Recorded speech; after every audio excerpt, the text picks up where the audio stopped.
Hello friends, नमस्कार, good morning. कैसे हैं आप सभी? उम्मीद है आप सभी लोग बहुत अच्छे होंगे। मैं भी बढ़िया हूँ। और आज हम लोग बीपीएससी टीआरई 3 का जो मिडिल स्कूल टीचर का पेपर हुआ था, मिडिल स्कूल मतलब 6 to 8 का जो पेपर हुआ था, आज हम लोग वही पेपर सॉल्व करेंगे। तो इसमें पेपर में पार्ट 1 भी होता है, पार्ट 2, पार्ट 3 होता है। तो पार्ट 1 में जो लैंग्वेज का होता है, तो लैंग्वेज वाले में हम हिंदी के क्वेश्चंस पढ़ेंगे जो 9 से क्रम संख्या 9 से स्टार्ट होते हैं। तो आइए, सबसे पहले यहाँ पर गद्यांश दिया हुआ है, तो हम पहले गद्यांश को पढ़ लेंगे, उसके बाद में फिर हम क्वेश्चन को आगे बढ़ाएंगे। तो हमारा जो है ये गद्यांश है, हमारे साथ में आप लोग भी पढ़ लीजिएगा। जापान एक छोटा द्वीप है। यह चीन से पूर्व में स्थित है। जापानी बड़े परिश्रमी होते हैं। ये लोग खूब साफ रहते हैं। उनका घर एक सुंदर फुलवारी सा लगता है। ये अपने देश के लिए सब कुछ करने को तैयार रहते हैं। आज संसार जापानी मालों से भरा है। ये लोग सभी चीज़ें बनाते हैं। जापानी नवयुवक जो होते हैं वो दूसरे देश में जाकर पढ़ते हैं और अपने देश में कल कारखाने खोलते हैं। वहाँ की जलवायु बहुत ठंडी नहीं है, इसलिए यह देश का मतलब, ये यहाँ पर सर्वनाम प्रयोग हुआ है।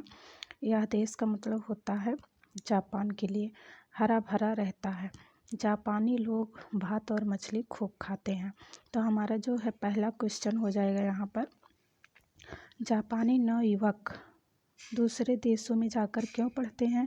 तो हमारे ऑप्शन में ये दिया हुआ है कि जापानी युवक दूसरे देश में जाकर पढ़ते हैं और अपने देश में कल कारखाने खोलते हैं। तो हमें ऑप्शन नंबर यहाँ पर सी टिक करना पड़ेगा। सही है यही कि अपने देश में कल कारखाने खोलने के लिए। नेक्स्ट क्वेश्चन है हमारा, जापानी लोगों की विशेषता है। तो जापानी लोगों की जो विशेषता होती है, ये उपयुक्त में से एक से अधिक हो जाएगा। यहाँ पर ऑप्शन नंबर डी सही होगा, क्योंकि यहाँ पर दिया हुआ है ये लोग बड़े परिश्रमी होते हैं और ये लोग देशभक्त होते हैं, ये लोग विद्वान होते हैं। तो यहाँ पर ऑप्शन नंबर डी सही होगा।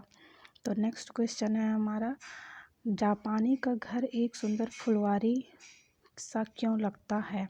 तो यहाँ पर ऑप्शन नंबर जो है ये हो जाएगा सी। ऑप्शन नंबर सी, खूब साफ रहने की आदत के कारण। और जापान हरा भरा क्यों रहता है? तो जापान, अभी हम लोग अपने गद्यांश में पढ़े थे, जापान हरा भरा इसलिए रहता है क्योंकि यहाँ पर बहुत ठंडी नहीं होती है।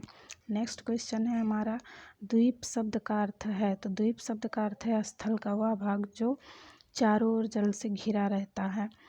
तो ऑप्शन नंबर ए सही होगा। हमारा दूसरा गद्यांश आ गया है, तो हम लोग अपना दूसरा गद्यांश पढ़ लेते हैं। मनुष्य के जीवन में सबसे अच्छा समय लड़कपन है। इस समय मनुष्य को किसी प्रकार की चिंता नहीं होती है। माँ बाप उनको बड़े प्रेम से पालते हैं।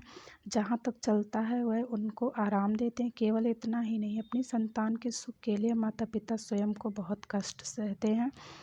दुख की बात है कि कुछ लोग माता पिता के त्याग और सेवा को भूल जाते हैं, उन्हें दुख पहुंचाते हैं। ऐसे लोग समाज तथा देश के लिए कल्याण नहीं कर सकते। तो हमारे यहाँ पर 15वें क्वेश्चन में पूछा है कि प्रस्तुत गद्यांश का उपयुक्त शीर्षक क्या है? तो हमारा ऑप्शन नंबर सी सही हो जाएगा। इससे अच्छा शीर्षक और कोई नहीं हो सकता। तो जीवन का सुनहरा समय लड़कपन, हमारा ऑप्शन नंबर सी सही है। गद्यांश में काले शब्द, ऐसे लोगों से क्या अर्थ है? तो ऐसे लोगों से अर्थ है ऑप्शन नंबर ए, यहाँ पर है जो अपने माता पिता के त्याग और सेवा को भूलकर उन्हें दुख देते हैं। ऑप्शन नंबर ए सही होगा। 17वां क्वेश्चन है, मनुष्य को किसी प्रकार की चिंता कब नहीं होती है? तो मनुष्य को किसी भी प्रकार की चिंता जो है लड़कपन में नहीं होती। ऑप्शन नंबर सी सही होगा। नेक्स्ट क्वेश्चन है हमारा, दुख की बात क्या है? तो ऑप्शन नंबर 18 है। तो यहाँ पर ऑप्शन नंबर जो है ये सी सही होगा इसमें, कि क्योंकि यहाँ पर सब कुछ दिया हुआ है हमारे गद्यांश में। कुछ लोग माता पिता को दुख पहुँचाते हैं, कुछ लोग माता पिता को घर से बाहर निकाल देते हैं। तो ऑप्शन नंबर यहाँ पर डी सही होगा। 18वां क्वेश्चन हो गया। नेक्स्ट क्वेश्चन हमारा 19वां है। तो यहाँ पर मनुष्य के जीवन का सबसे अच्छा समय यहाँ पर फिर से पूछा गया, तो यहाँ पर आ जाएगा बी ऑप्शन सही, लड़कपन। नेक्स्ट क्वेश्चन हम 20वां देखते हैं। माता पिता स्वयं बहुत कष्ट क्यों सहते हैं?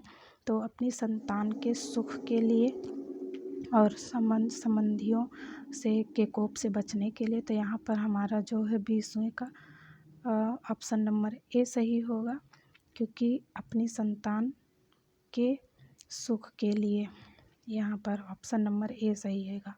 तो ऑप्शन नंबर 21 जो है देखते हैं हम।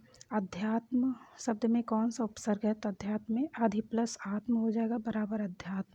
ऑप्शन नंबर ए सही होगा। और बी में अकर्मक क्रिया जो है यहाँ पर जो है पीटना और सोना पाना, ये सब जो है अकर्मक क्रिया। तो ऑप्शन नंबर यहाँ पर सही होगा डी। नेक्स्ट क्वेश्चन है हमारा, राम ने रोटी खाई। तो यहाँ पर कारक चिन्ह पूछा हुआ है। तो कारक चिन्ह में हम लोग राम ने रोटी खाई, तो ने पूछा हुआ, तो यहाँ पर हो जाएगा ऑप्शन नंबर बी, कर्ता कारक। नेक्स्ट क्वेश्चन है हमारा, गुणवाचक विशेषण है। तो गुणवाचक विशेषण में यहाँ हो जाएगा जैसे भला और हो जाएगा बुरा। तो यहाँ पर जो है ये दिया नहीं है, तो हम लोग यहाँ पर अपना जो है ये क्या कहते हैं, उपर्युक्त में से कोई नहीं टिक करेंगे, क्योंकि ये सब संख्यावाचक में आ जाएगा 4 और कुछ जो है निश्चयवाचक में आ जाएगा। तो हमारे यहाँ पर उपर्युक्त में से कोई नहीं सही होगा। नेक्स्ट क्वेश्चन है हमारा अव्यय। तो अव्यय शब्द जो है ये पूछा गया है, ऊपर होगा, इसका आंसर सही होगा ए। तो नेक्स्ट क्वेश्चन है हमारा, देशज शब्द है। तो देशज हम शब्द जो है पूछा गया, तो यहाँ पर हमारा डी ऑप्शन सही हो जाएगा, क्योंकि ये लात भात खुरपी ये सब कहीं भी नहीं पता चल पाया है कि ये शब्द सारे कहाँ से आए हैं। तो हम ऑप्शन नंबर यहाँ पर अपना जो सही करेंगे वो हो जाएगा हमारा ऑप्शन नंबर डी, उपर्युक्त में से एक से अधिक। तो हमारा नेक्स्ट क्वेश्चन हो जाएगा, निम्नलिखित में से किस शब्द का प्रयोग सदा बहुवचन में होता है? तो प्राण, आंसू, दर्शन, ये सभी जो है हमेशा बहुवचन में प्रयोग होते हैं। तो ऑप्शन नंबर हमारा डी सही होगा।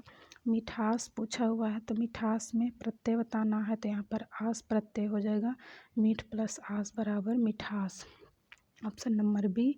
और मध्यम पुरुष पूछा हुआ है, तो यहाँ पर सी सही हो जाएगा। तू जो है वो मध्यम पुरुष सर्वनाम है। Option number